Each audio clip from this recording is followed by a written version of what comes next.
m'appelle Catherine Lune Grayson. Je vis à Montréal. J'ai grandi en Estrie.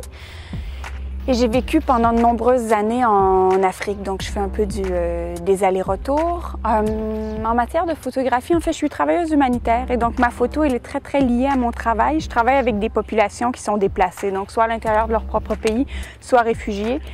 Et c'est mon travail photographique en fait, c'est du travail avec des populations déplacées, donc c'est des photos de déplacement au Burundi, en Somalie, dans des contextes comme ceux-là, principalement en Afrique de l'Est. Et je fais aussi du travail d'enseignement de la photographie à des enfants déplacés.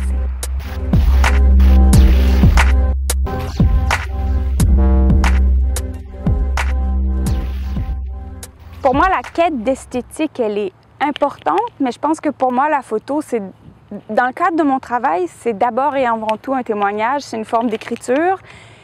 Et après, évidemment, on va chercher à représenter les choses d'une façon qui donne envie aux gens de regarder. Donc, il y a toute une quête qui devient plus artistique, probablement, dans comment on représente les choses, parce qu'on fait un choix de cadrage, nécessairement. Quand on prend des photos, on fait un choix de sujet. Je veux dire, je suis pas en train de faire clic sur n'importe quoi. Donc, c'est clair qu'il y a une recherche.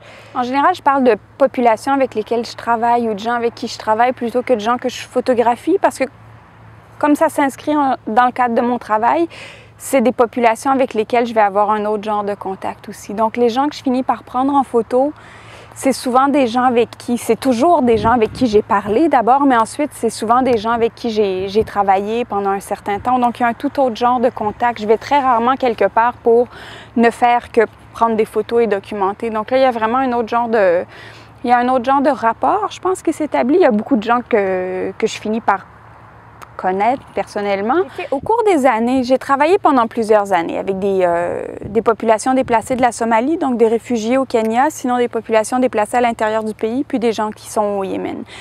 Et j'ai fait plusieurs projets d'enseignement de la photographie à des jeunes, donc pas des enfants, plutôt des 12-18 ans, quelque chose comme ça.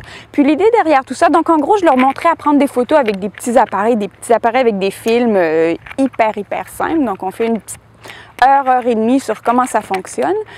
Puis après, je les envoyais. Je leur donnais 24 heures en leur disant, vous avez 24 pauses.